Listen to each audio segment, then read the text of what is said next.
Rian menatap langit malam Jakarta yang muram. Angin dingin terasa menusuk kulit meski ia berdiri di parkiran rumah sakit. Malam itu adalah hari pertamanya ikut bekerja sebagai kenek ambulans. Tubuhnya kaku. Matanya tak bisa jauh dari mobil putih dengan lampu sirine yang padam di depannya. Ambulans itu terlihat biasa, tapi di dalamnya sudah terbaring seseorang yang tak bernyawa. "Siap?" Suara berat Fajar memecah lamunannya. Sopir ambulans berusia 30-an itu menyalakan rokok. Matanya sayu tapi tajam. Rian mengangguk gugup. "Siap, Mas." Fajar menepuk pundaknya. "Santai aja. Kerja kita cuma ngantar. Gak usah dipikir aneh-aneh." Tapi Rian tak bisa santai. Dari tadi, sejak ia membantu menutup peti, ada sesuatu yang aneh. Bau anyir darah seakan menempel di hidungnya. Peti itu terasa dingin saat disentuh, jauh lebih dingin dari udara malam. Dan entah kenapa, bulu kuduknya berdiri tanpa alasan. Mereka naik ke dalam ambulans. Fajar duduk di balik setir, sementara Rian menempati kursi di sebelahnya. Mesin meraung pelan, lalu ambulans melaju meninggalkan rumah sakit. Sirina tak dinyalakan, hanya lampu depan menembus gelap jalanan. Korban kecelakaan. Katanya masih ada bagian tubuh yang belum ditemukan, tapi keluarga minta cepat dikirim ke Kuto Arjo. Rian menelan ludah. Ia tahu pekerjaannya tidak akan mudah. Tapi tak pernah ia bayangkan harus mengantar jenazah yang tubuhnya tidak lengkap. Perjalanan malam itu sepi. Jalanan tol gelap, hanya sesekali mobil melintas.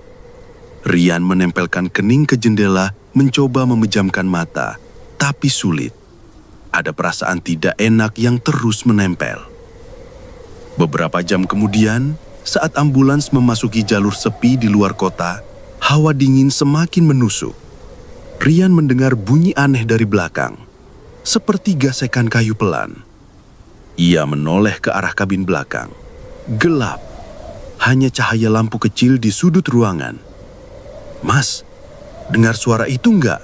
bisiknya. Fajar tetap fokus ke jalan. "Suara apa?" "Kayak peti yang digesek." Fajar mendengus. Mungkin jalanannya jelek, peti kegeser." Rian mencoba percaya, tapi tak lama kemudian suara lain muncul, lirih, seperti nyanyian. Nada pelan seperti orang menimbang bayi. Semakin lama semakin jelas, lalu berubah menjadi isakan. Jantung Rian berdegup kencang. Ia menoleh lagi ke belakang. Ruangan tetap kosong. Peti itu tak bergerak. Tapi nyanyian berubah menjadi suara bisikan lirih nyaring di telinganya. "Berhenti!" Rian sontak menoleh ke Fajar. Wajah sopir itu pucat. "Kamu juga dengar?" tanya Rian. Fajar mengangguk pelan, tangannya menggenggam erat setir. "Ada yang nyuruh berhenti."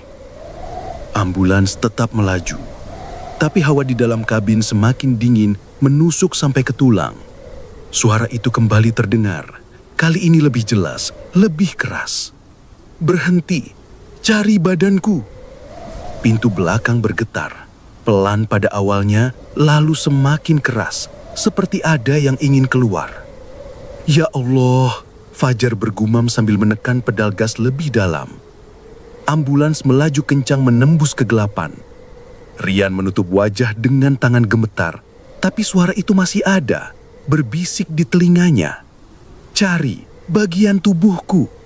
Dan di detik itu, sesuatu terlepas di jalanan bergelombang. Kain putih yang menutup wajah jenazah di dalam peti bergeser. Rian menoleh cepat. Matanya membesar.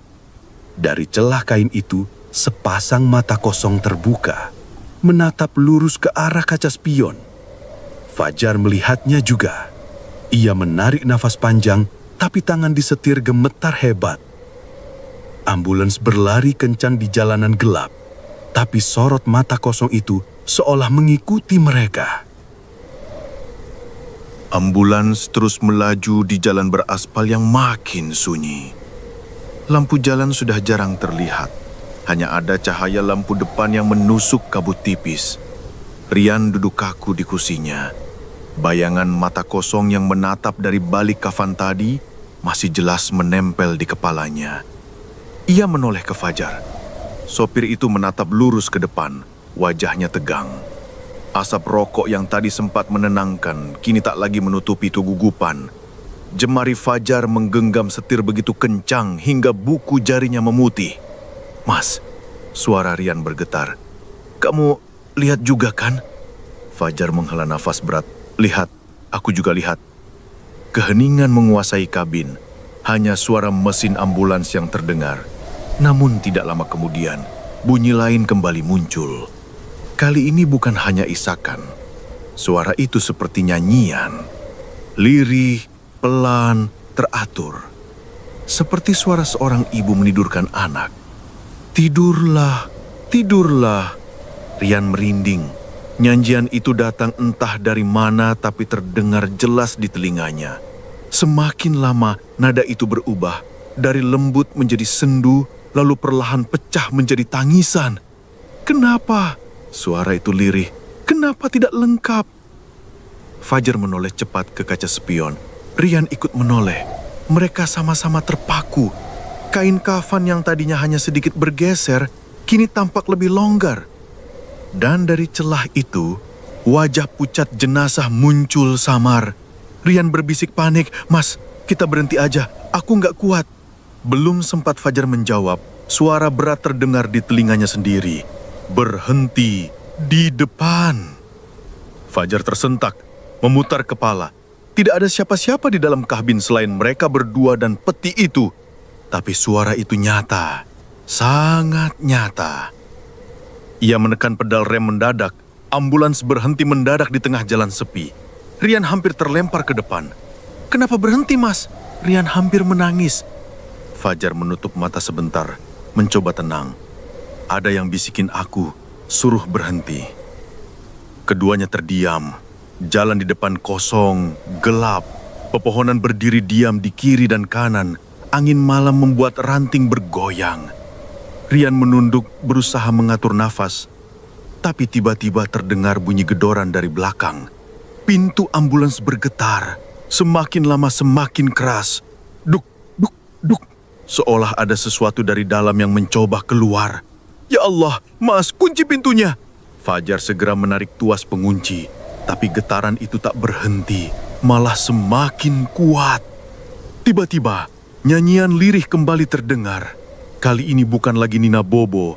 Suaranya berubah jadi bisikan yang menusuk telinga, membuat bulu kuduk berdiri. "Cari, cari bagian tubuhku." Rian menutup telinga. "Aku nggak kuat, Mas. Aku nggak kuat." Fajar menggertakkan gigi, lalu menginjak pedal gas sekuatnya. Ambulans meraung, melaju kencang meninggalkan titik itu. Namun bisikan itu tetap terdengar, seolah suara itu menempel di telinga, mengikuti mereka kemanapun pergi. Jalan lurus di depan tak ada habisnya. Fajar memelototi aspal gelap, tapi matanya terus melirik kaca spion. Dan di sana, ia melihat sesuatu yang membuat jantungnya berhenti sejenak. Bayangan wajah jenazah itu, pucat dengan mata kosong terbuka lebar. Bibirnya bergerak, meski tak ada suara. Rian menoleh cepat. "Dia ngomong, Mas. Dia ngomong." Kain kafan itu bergerak pelan, seperti ditarik dari dalam. Dari bibir pucat itu terbentuk kata-kata yang bisa terbaca jelas meski tanpa suara. "Tolong, cari aku." Ambulans terus melaju kencang, tapi jalanan terasa semakin panjang, tak ada habisnya. Kabut makin tebal, suara bisikan makin dekat. Dan tiba-tiba, dari kejauhan, ada bayangan berdiri di tengah jalan. Bayangan itu berdiri tegak di tengah jalan. Tubuhnya kurus, mengenakan pakaian sederhana khas orang desa, kemeja lusuh dan celana panjang. Tapi wajahnya tidak jelas. Kabut yang menggulung membuat sosok itu tampak samar. Fajar spontan menginjak rem. Ban ambulans berdecit keras, membuat Rian terhuyung. "Mas, itu orang ya?" Suara Rian bergetar. Fajar tidak langsung menjawab. Tangannya gemetar di atas setir. Matanya tak lepas dari sosok di depan. Sosok itu tidak bergerak, hanya berdiri kaku menatap ke arah mereka. Ambulans berhenti beberapa meter dari bayangan itu.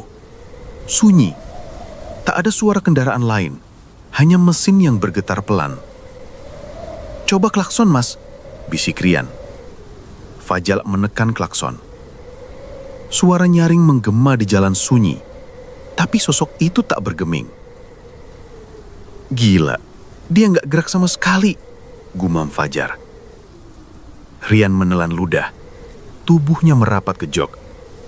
"Kalau dia bukan orang, Mas." Kata-kata itu membuat suasana makin mencekam. Kabut makin tebal, lalu samar-samar terdengar suara rintihan lirih dari arah belakang kabin. Aduh. Suara itu jelas suara manusia yang kesakitan. Rian langsung pucat. "Mas, itu suara dari belakang." Suaranya hampir tak keluar.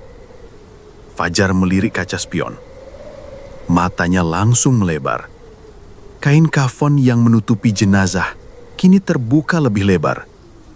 Wajah pucat itu terlihat jelas. Mata kosong menatap lurus ke langit-langit. Mulutnya sedikit terbuka.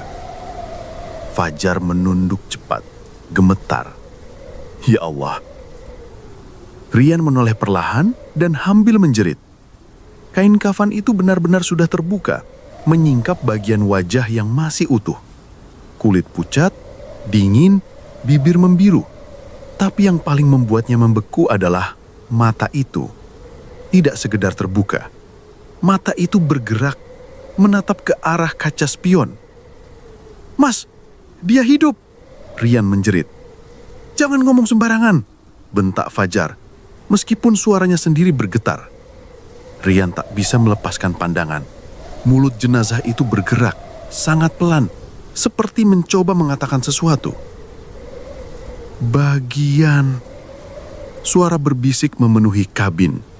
Rian menutup telinga, tapi tetap saja terdengar. "Cari bagian tubuhku." Fajar menekan pedal gas. Ambulans meraung, melaju menembus kabut.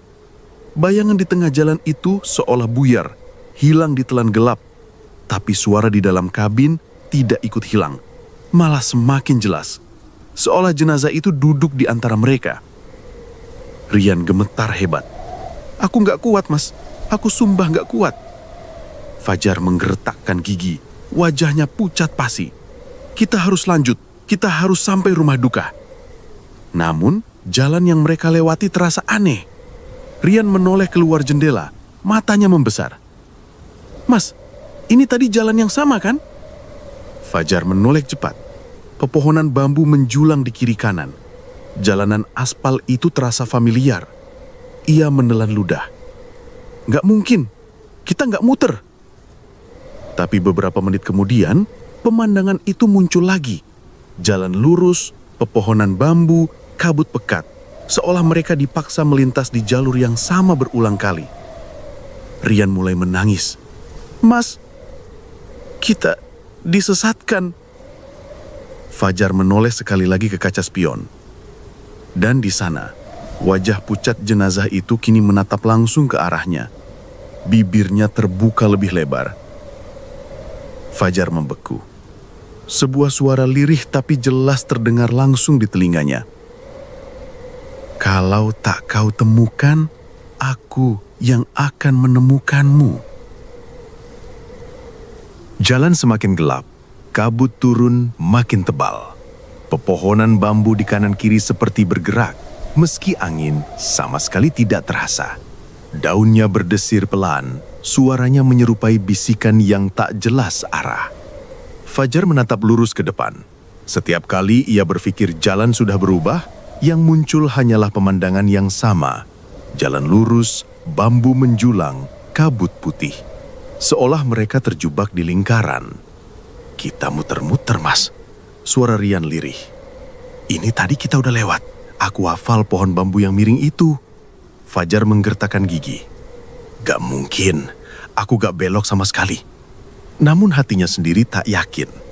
Nafasnya mulai berat, keringat dingin menetes di pelipis meski udara dalam kabin menusuk dingin. Tiba-tiba, suara keras menggema dari belakang. Bukan sekadar bisikan, tapi rintihan panjang. Aduh, sakit. Rian tersentak, menoleh ke kabin belakang. Peti itu diam di tempatnya. Tapi kain kafan kini sudah hampir terlepas dari kepala jenazah. Wajah pucat itu semakin jelas. Mata kosongnya menatap lulus, dan kali ini mulutnya terbuka lebar mengeluarkan suara rintihan yang menggema. Rian langsung berteriak, "Mas, dia ngeluarin suara. Aku dengar jelas." Fajal tidak menoleh. Ia fokus menekan pedal gas, meski jalan terasa tak kunjung berubah. "Baca doa, Yan," serunya. Rian komat kamit membaca doa. Suaranya tersendat karena ketakutan. Tapi suara itu tidak berhenti. Rintihan berubah jadi tangisan. Lalu suara marah. "Kembalikan tubuhku." Ambulans bergetar halus, seolah ada sesuatu yang menempel dari luar. Lampu dashboard berkedip-kedip, lalu redup sebentar sebelum kembali menyala. Fajar mengencangkan pegangan pada setir. Kita keluar dari sini apapun caranya. Namun kabut semakin menebal, jarak pandang makin pendek. Tiba-tiba dari kejauhan, samar terlihat bayangan berdiri di tengah jalan. Sama seperti sebelumnya, tapi kini lebih jelas. Sosok itu berdiri tegak, mengenakan pakaian desa yang lusuh, kepalanya sedikit menunduk. "Mas, jangan berhenti," panik Rian. Tapi Fajar terpaksa menginjak rem. Sosok itu terlalu dekat. Ambulans berhenti beberapa meter darinya. Bayangan itu perlahan mengangkat kepalanya. Dari balik kabut, tampak sepasang mata tajam, berbeda dengan wajah jenazah di belakang. Pandangannya menusuk, membuat Fajar dan Rian tak mampu berkedip. "Dia lihat kita, Mas," bisik Rian dengan suara serak. Sosok itu tidak bergerak, hanya menatap. Lalu dari mulutnya terdengar suara datar. "Kalian berani lewat sini?" Suara itu bukan seperti manusia, datar tanpa emosi. Rian menunduk, tubuhnya gemetar hebat. Fajar memberanikan diri membuka kaca jendela sedikit. "Kami cuma lewat. Kami antar jenazah." Sosok itu tak langsung menjawab. Matanya beralih ke arah ambulans, menatap bagian belakang, seolah tahu apa yang mereka bawa. Lalu terdengar suara lirih lagi, kali ini bukan dari sosok itu, tapi dari dalam kabin belakang. "Cari sisanya." Peti berderak keras, seperti ada yang mengetuk dari dalam. "Duk, duk, duk." Rian menutup telinganya, hampir menangis. "Mas, ayo jalan aja please." Tapi jalan di depan tetap terhalang sosok itu. Dan tiba-tiba, di antara kabut, di sisi jalan muncul cahaya samar. Cahaya kuning redup dari sebuah rumah panggung kayu. Fajar menoleh cepat. Ada rumah. Rian menelan ludah. Rumah siapa tengah malam begini? Mereka tak punya pilihan lain. Jika terus maju, sosok itu menghadang. Jika mundur, jalanan gelap bisa jadi lebih berbahaya. Fajar menarik napas panjang lalu mengarahkan ambulans perlahan ke arah cahaya rumah itu. Tapi di detik mereka berbelok, sosok di tengah jalan itu menoleh mengikuti mereka. Senyum tipis terbentuk di bibirnya. Ambulans berhenti di depan rumah panggung kayu itu. Lampu minyak tergantung di teras, bergoyang pelan diterpa angin. Suaranya berdehit, menciptakan irama yang tidak nyaman di telinga. Fajar mematikan mesin, hening mendadak menyelimuti. Hanya suara jangkrik dari kebun bambu yang terdengar. Rian menatap rumah itu dengan wajah pucat. "Mas, yakin kita mau tanya di sini?" Suaranya bergetar. "Kita nggak punya pilihan lain," jawab Fajar singkat. "Kalau terus, orang tadi menghadang. Kalau mundur, kita muter-muter lagi." Rian menarik nafas, mengangguk dengan berat. Mereka turun dari ambulans. Udara di luar lebih dingin daripada di dalam. Kabut masih menggantung rendah, membuat cahaya lampu minyak tampak kuning kusam. Mereka naik ke teras rumah. Lantai kayu berderit setiap langkah. Fajar mengetuk pintu pelan. "Permisi." Sunyi. Fajar mencoba lagi, lebih keras. "Permisi, kami mau tanya jalan." Pintu perlahan terbuka. Seorang lelaki tua berdiri di sana. Wajahnya kurus, mata cekung, kulit pucat. Ia menatap mereka tanpa ekspresi.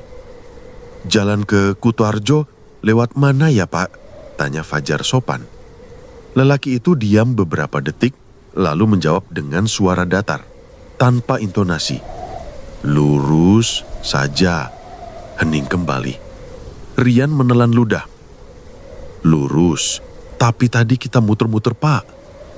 Lelaki itu menatap Rian lama tanpa berkedip. "Lurus," ulangnya, lebih pelan. Suasana menjadi semakin janggal. Tidak ada suara lain dari dalam rumah. Tidak terdengar tanda-tanda ada orang lain tinggal di sana. Fajar mencoba tersenyum kaku. "Baik, terima kasih ya, Pak." Namun sebelum mereka berbalik, suara lain muncul dari dalam rumah. Suara lirih seperti bisikan. "Cari bagian tubuhku." Rian membeku di tempat. Matanya membesar. Mas, kau dengar gak?" Fajar menoleh ke dalam rumah. Gelap. Hanya bayangan gelap di balik pintu yang setengah terbuka. Lelaki tua itu tetap berdiri kaku. Wajahnya tidak berubah, tapi matanya menatap tajam ke arah ambulans. Fajar menarik tangan Rian. "Sudah, ayo balik." Mereka turun dari teras dengan langkah terburu-buru. Lantai kayu berderit keras seolah menahan mereka lebih lama. Saat mereka sampai di ambulans, Fajar buru-buru menyalakan mesin. Tapi di detik itu juga, sesuatu membuat Rian merinding setengah mati. Dari jendela rumah yang gelap, ada wajah lain yang muncul. Pucat, kosong, menempel di kaca, menatap lurus ke arah mereka. Mulutnya terbuka membentuk kata tanpa suara. "Cari aku." Rian menjerit dan langsung masuk ke dalam ambulans. "Mas, jalan sekarang." Fajar menginjak pedal gas. Ambulans bergetar lalu melaju meninggalkan rumah itu. Lampu minyak di teras bergoyang semakin kencang, seolah melambai. Tapi sebelum rumah itu hilang ditelan kabut, Rian sempat menoleh sekali lagi. Rumah yang tadi mereka datangi kini terlihat berbeda. Gelap gulita tanpa cahaya lampu, seperti rumah kosong yang sudah lama ditinggalkan. Setelah melalui jalan panjang penuh kabut, akhirnya cahaya lampu-lampu rumah mulai terlihat dari kejauhan. Ambulans memasuki kawasan pedesaan yang lebih terang, meski masih terasa sunyi. Fajar menarik napas lega, sementara Rian hanya bisa bersandar di kursinya. Wajahnya masih pucat. "Alhamdulillah, akhirnya sampai juga," gumam Fajar. Rumah duka berada di ujung jalan kecil. Orang-orang sudah berkumpul. Begitu ambulans berhenti, beberapa kerabat segera mendekat. Mereka menangis. Ada yang memeluk peti, ada yang memanggil-manggil nama almarhum. Rian berdiri kaku di samping ambulans. Suara tangisan itu membuat hatinya semakin berat. Tapi ada yang mengganjal. Mereka menyerahkan jenazah tanpa ada satupun yang tahu bahwa tubuh itu tidak lengkap. Fajar menepuk bahu Rian. "Tugas kita selesai, biarkan keluarga yang urus." Rian mengangguk pelan, tapi hatinya tidak tenang. Sejak awal ia merasa jenazah itu belum tenang. Bisikan, rintihan, mata kosong, semua itu seakan menuntut sesuatu yang lebih. Setelah prosesi singkat, keluarga membawa jenazah ke dalam rumah. Rian dan Fajar diajak beristirahat di sebuah rumah tak jauh dari pemakaman. Rumah sederhana dengan 2 kamar, 1 ruang tamu, dan tikar usang di lantai. Malam semakin larut. Rian berbaring di kamar bersama Fajar, tapi matanya tak bisa terpejam. Bayangan wajah pucat itu masih jelas, suara lirih, "Cari tubuhku," masih terngiang. Perlahan, Rian mencoba memejamkan mata. Udara malam begitu dingin. Ia menggulung tubuh dengan selimut tipis. Namun tiba-tiba, ada sentuhan di kakinya. Dingin, licin. Rian sontak membuka mata. Ia menoleh ke bawah. Dari bawah kasur, tampak sesuatu merayap keluar. Tangan pucat. Jari-jari panjang, kuku kotor berlumur tanah, perlahan menyentuh kakinya. Rian menahan teriakan, tubuhnya gemetar hebat. Ia menarik kakinya cepat, tapi tangan itu semakin jauh merayap keluar seolah mencari sesuatu. Mas Fajar," bisik Rian ketakutan. Fajar terbangun setengah sadar. Apa Yan? Lihat, di bawah kasur." Fajar menunduk pelan. Matanya langsung membesar. Dari kolong kasur terlihat jelas sebuah tangan pucat bergerak-gerak mencari seolah meraba udara. Mereka berdua membeku. Tiba-tiba suara lirih terdengar lagi. Kali ini lebih jelas, lebih dekat. "Kenapa kalian tidak mencari sisa tubuhku?" Rian langsung menjerit. Fajar buru-buru menariknya keluar kamar. Mereka terhuyung ke ruang tamu, napas memburu. Namun di ruang tamu pun suasana tak lebih baik. Tikar yang tadi kosong kini tampak seperti ada bekas duduk. Bentuk lekukan tubuh tapi tak ada orang di sana. Suara tangisan samar terdengar dari arah dinding. Rian menempel ke tembok, wajahnya penuh keringat dingin. "Mas, aku nggak mau di sini lagi." Fajar menatap pintu rumah dengan mata merah. "Kita istirahat aja sebentar, besok pagi langsung pulang." Tapi bahkan saat ia berbicara, dari arah luar rumah terdengar suara langkah pelan, seperti seseorang berjalan mengelilingi rumah menyeret sesuatu. "Shh!" Fajar memberi isyarat agar Rian diam. Mereka menahan napas. Langkah itu semakin dekat, lalu berhenti tepat di depan pintu. Sunyi. Lalu terdengar ketukan pelan. Duk, duk, duk. Ketukan di pintu itu pelan, tapi berirama. Duk, duk, duk. Menggema di ruang tamu yang sunyi. Fajar berdiri kaku, menatap pintu kayu yang bergetar setiap kali diketuk. Rian bersembunyi di balik punggungnya, wajahnya pucat pasi. "Siapa tengah malam begini?" bisik Rian, hampir tak terdengar. Fajar menggeleng pelan. Ia meraih gagang pintu tapi segera terhenti. Tubuhnya gemetar.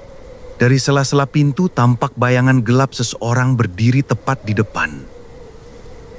Ketukan berhenti. Sunyi. Rian menahan napas. Detik-detik terasa begitu lama. Lalu suara itu muncul lagi. Lirih, serak, tapi jelas terdengar. "Kenapa kalian tidak mencari bagian tubuhku?" Rian menjerit dan mundur, menabrak kursi bambu hingga terjatuh. Fajar buru-buru melepaskan gagang pintu, lalu mundur bersama Rian. Suara ketukan berganti dengan garukan. Suara kuku panjang menggores kayu. Krek, krek, krek. Pintu itu bergetar semakin keras. "Aku nggak tahan, Mas." Rian bergetar hebat, matanya berkaca-kaca. Fajar meraih bahunya. "Tenang, kita nggak buka pintu. Jangan sampai buka pintu." Namun suara dari balik pintu berubah menjadi tangisan panjang. Suara perempuan, lirih, pilu. Tangisan itu menusuk telinga, membuat bulu kuduk merinding. Mereka hanya bisa saling menatap, tak berani bergerak. Hingga akhirnya suara itu hilang perlahan, seolah ditelan malam. Hening kembali. Fajar mencoba menenangkan diri. Kita tunggu sampai pagi. Gak ada cara lain. Rian mengangguk meski tubuhnya masih bergetar. Mereka kembali ke kamar dengan ragu. Kasur tipis itu tetap menakutkan, apalagi setelah tadi muncul tangan pucat dari bawah. "Mas, jangan tidur di kasur. Kita di lantai aja," usul Rian. Fajar setuju. Mereka duduk bersandar ke dinding, mencoba memejamkan mata. Tapi rasa kantuk bercampur was-was membuat tidur mereka tidak tenang. Rian membuka mata beberapa kali, dan setiap kali itu pula ia merasa ada sesuatu bergerak di sudut ruangan. Di tikungan cahaya lampu minak, bayangan panjang muncul dan hilang, seperti ada seseorang yang mondar-mandir. Jam bergeser pelan, udara semakin dingin. Rian mulai terlelap ketika tiba-tiba kakinya kembali tersentuh sesuatu. Ia terbangun kaget. Kali ini ia jelas melihat, dari celah bawah kasur, tangan pucat itu muncul lagi. Kali ini bukan satu, tapi dua tangan. Keduanya meraba-raba lantai, jari-jarinya panjang, kukunya kotor, bergerak mencari sesuatu. Mas bangun!" Rian berbisik panik sambil mengguncangkan Fajar. Fajar membuka mata lalu terperanjat. Ia segera menarik tubuh Rian menjauh. Tapi tangan-tangan itu semakin jauh keluar, sampai terlihat sebagian lengan pucat berurat. Suara lirih muncul lagi, kali ini lebih jelas, seolah berasal dari kolong kasur. "Kenapa kalian tidak mencariku? Aku belum utuh." Rian menutup telinga, matanya berair. "Mas, aku gak tahan lagi." Fajar menarik Rian ke arah pintu kamar, tapi sebelum mereka sempat keluar, terdengar suara gedebuk keras dari bawah kasur, seperti ada tubuh besar jatuh menghantam lantai. Lantai bergetar, kasur bergeser sedikit. Suara napas berat menggema dari bawah. Fajar membuka pintu kamar buru-buru, menyeret Rian ke ruang tamu. Tapi saat mereka menoleh sebentar, dari bawah kasur terlihat jelas sebuah kepala pucat dengan mata kosong merayap perlahan keluar. Pagi akhirnya datang. Matahari belum tinggi, tapi cahaya samar mulai menembus kabut. Rian dan Fajar keluar dari rumah dengan wajah pucat, mata cekung karena semalaman tak bisa tidur. Mereka tak berani menceritakan apa yang terjadi. Hanya satu pikiran yang ada di kepala, segera tinggalkan tempat itu. Ambulans dipanaskan. Suara mesin yang meraung seakan memberi sedikit rasa aman. Fajar menggenggam setir erat, sementara Rian duduk di sebelahnya. Tubuhnya masih gemetar. "Mas, jangan berhenti di jalan manapun. Kita langsung balik," ucap Rian lirih. Fajar mengangguk tanpa menoleh. "Ya, kita langsung pulang." Mereka meninggalkan desa. Jalanan berliku kembali mereka tempuh. Udara pagi terasa aneh. Dingin menusuk meski matahari sudah terbit. Jalanan yang mereka lalui sepi. Hanya sesekali terlihat sawah dan pepohonan. Beberapa jam perjalanan, saat melewati kebun bambu yang sama, mesin ambulans tiba-tiba bergetar. Lampu indikator di dashboard menyala merah. "Mas, kenapa ini?" Rian panik. Fajar mengumpat pelan memutar kunci. Mesin mendadak mati. Ambulans berhenti di tengah jalan sempit, diapit pepohonan bambi tinggi yang bergoyang pelan. "Mogok." Suara Fajar berat. "Jangan bercanda, Mas." Fajar keluar untuk memeriksa mesin. Udara luar lebih dingin. Angin berembus membuat daun bambu bergesek. Suaranya seperti bisikan panjang. Rian tetap di dalam. Matanya menatap kaca spion. Dan dari kaca spion itu, ia kembali melihatnya. Peti yang sudah kosong bergeser pelan. "Mas, petinya bergerak lagi!" Rian berteriak histeris. Fajar buru-buru masuk kembali ke kabin. Tapi saat ia hendak menyalakan mesin, lampu depan ambulans berkedip sendiri.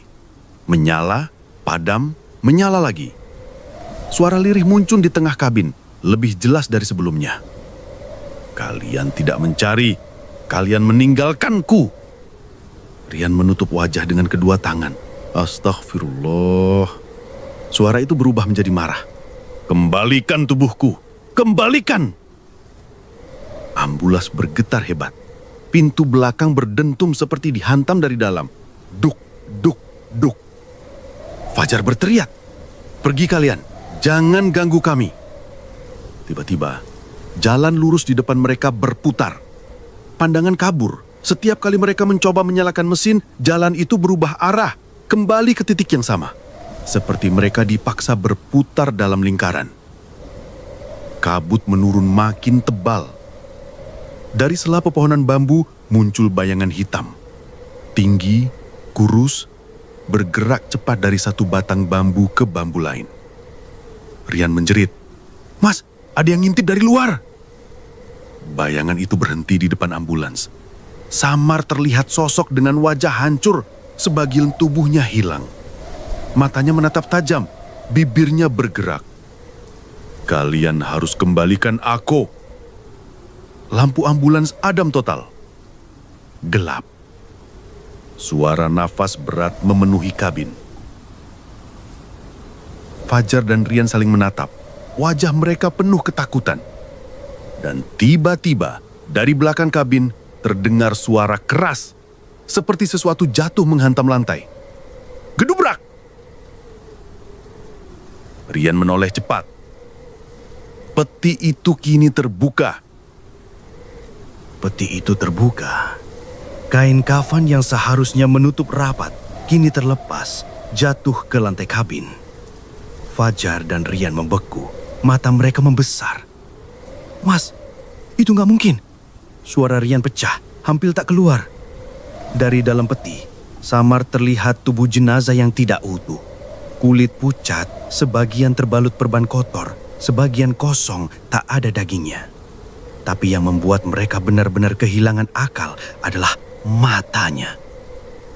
Mata itu bergerak, menatap lurus ke arah mereka. Mulut jenazah perlahan terbuka. Dari sana keluar suara lirih, bukan sekedar bisikan lagi, tapi suara parau penuh amarah. "Kembalikan tubuhku." Fajar segera memutar kunci, mencoba menghidupkan mesin, tapi ambulans bergetar hebat. Lampu-lampunya berkedip seperti kesetrum.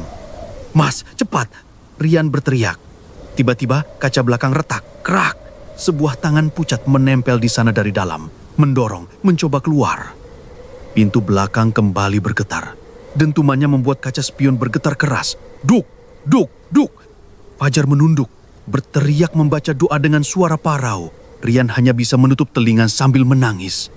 Tapi doa itu seakan tak berpengaruh. Suara marah itu semakin keras, menggema di seluruh kabin. "Kalian tidak mencariku. Kalian meninggalkan aku. Aku akan ikut dengan kalian." Ambulans mendadak menyala sendiri. Mesin meraung keras, pedal gas terinjak tanpa ada yang menyentuh. Kendaraan itu melaju kencang seakan dikendalikan oleh sesuatu yang tak terlihat. Mas, remnya nggak fungsi." Fajar panik menarik rem, tapi tak berguna. Ambulans berlari gila menembus jalan kebun bambu. Dari luar, suara bambu berderah keras seolah patah dilindas. Di kaca depan, bayang-bayang hitam berlarian, mendahului mereka. Sesekali muncul wajah hancur, mendekat, lalu hilang. "Mas, aku nggak kuat. Rian menjerit sampai suaranya serak. Lampu dalam kabin mati total, gelap gulita. Hanya terdengar suara napas berat tepat di belakang kursi mereka.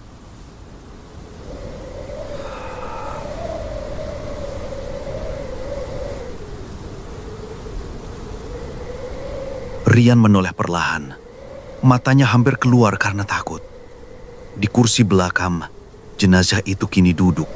Tubuhnya goyah, matanya kosong tapi menatap tajam. Mulutnya terbuka lebar. Fajar menjerit panik, menarik setir sembarangan. Ambulans hampir terguling, tapi tetap melaju tanpa arah. Jenazah itu mulai bersuara lagi. Kali ini jelas, penuh amarah. "Kalau kalian tidak kembalikan, aku akan ambil tubuh kalian." Udara dalam kabin tiba-tiba membeku. Napas mereka keluar seperti asap di udara dingin. Kaca depan ambulans retak. Retakan itu merambat cepat membentuk pola aneh seperti tangan-tangan yang meraih dari luar. Rian menutup wajah dengan kedua tangannya. Ya Allah, selamatkan kami. Tapi suara jenazah itu semakin keras. Aku belum utuh. Ambulans melaju semakin cepat. Tak ada lagi yang bisa mengendalikan. Jalan lurus di depan berubah berputar, berulang, membawa mereka kembali ke tempat yang sama. Dan di tengah jalan, samar terlihat cahaya. Sebuah gapura tua dengan tulisan aksara Jawa yang hampir pudar. Ambulans berhenti mendadak di depan gapura tua itu. Ban berdecit keras, seolah ada kekuatan yang menahan. Kabut pekat berputar di sekitar mereka, membuat suasana seperti mimpi buruk yang tak berakhir. Fajar menunduk, keringat dingin bercucuran meski udara menusuk dingin. Rian hampir pingsan di kursinya, wajahnya pucat, tubuhnya gemetar hebat. Gapura tua itu berdiri kokoh, meski dipenuhi lumuk dan tanaman liar. Di atasnya ada ukiran aksara Jawa yang samar, seakan mengunci jalan ke dunia lain. Dari balik kabut, terdengar suara lirih yang mereka kenal. Kenapa kalian tak mencari tubuhku? Peti di belakang ambulans berderak pelan. Tutupnya terbuka lagi. Dari dalam, sosok jenazah itu kini terlihat lebih jelas. Wajahnya pucat, tubuhnya rusak, sebagian hilang, tapi matanya menatap tajam. Kalian harus kembalikan aku, atau aku ikut dengan kalian. Rian tak sanggup lagi. Ia menutup wajah dengan kedua tangan. Mas, kita harus minta maaf. Kita nggak bisa lawan ini. Fajar mengangguk. Dengan suara gemetar, ia berdoa keras, memohon perlindungan. Rian ikut berdoa, meski tangisnya tak terbendung. Ambulans berguncang hebat, seolah ada sesuatu yang marah di dalam. Suara rintihan bercampur teriakan memenuhi kabin. Kaca bergetar, pintu berdentung, lampu sirene menyala sendiri, berkedip-kedip di tengah kabut. Lalu semuanya berhenti. Sunyi. Peti itu menutup perlahan dengan bunyi krek yang panjang. Lampu sirene padam, kabut perlahan menyingkir. Ambulans kembali diam. Jalanan di depan kini jelas. Tidak ada gapura, tidak ada bayangan. Hanya jalan biasa yang membawa mereka keluar dari kebun bambu. Fajar menyalakan mesin dengan tangan gemetar. Kali ini mesin menyala normal. Ia menarik nafas panjang, lalu menginjak pedal gas. Ambulans melaju pelan meninggalkan tempat itu. Tak ada lagi suara bisikan. Tak ada lagi mata kosong. Hanya keheningan. Tapi keheningan itu bukan ketenangan. Mereka sampai kembali ke kota menjelang siang. Ambulans diparkir di garasi rumah sakit. Begitu mesin dimatikan, Rian langsung turun. Kakinya lemas, tapi ia memaksa berdiri. Wajahnya masih pucat, matanya merah karena kurang tidur dan terlalu banyak menangis. Mas, suaranya serak. Aku nggak bisa lagi. Fajar menatapnya lama. Maksudmu? Rian menunduk. Aku berhenti. Aku langsung resign. Aku nggak sanggup kerja kayak gini. Fajar terdiam. Dalam hatinya ia mengerti. Apa yang mereka alami semalam bukan sekedar perjalanan. Itu teror. Sesuatu yang akan membekas seumur hidup. Rian melangkah pergi dari ambulans. Tapi langkahnya goyah. Seolah bayangan mata kosong itu masih mengikutinya. Suara lirih seakan kembali terngiang di telinganya. Cari aku. Ia berhenti sejenak menoleh ke belakang. Ambulans itu tampak biasa saja. Sunyi, tidak ada tanda-tanda apapun. Tapi bagi Rian, tidak ada yang benar-benar selesai. Perjalanan Rian bersama Fajar menjadi saksi bahwa pekerjaan mengantar jenazah bukan hanya soal keberanian fisik, tapi juga kekuatan hati. Malam itu mengajarkan satu hal. Roh yang belum tenang akan selalu mencari bagian dirinya yang hilang. Dan manusia, sekuat apapun, tetap lemah di hadapan misteri kematian. Rian akhirnya memilih berhenti. Ia sadar, hidup tidak bisa dipertaruhkan hanya demi pekerjaan yang membuat jiwanya hancur. Hikmahnya jelas, jangan pernah meremehkan rasa takut, karena terkadang rasa takut adalah peringatan agar kita tidak melangkah terlalu jauh. Terima kasih sudah mendengarkan cerita ini sampai akhir. Jangan lupa tekan tombol like, subscribe,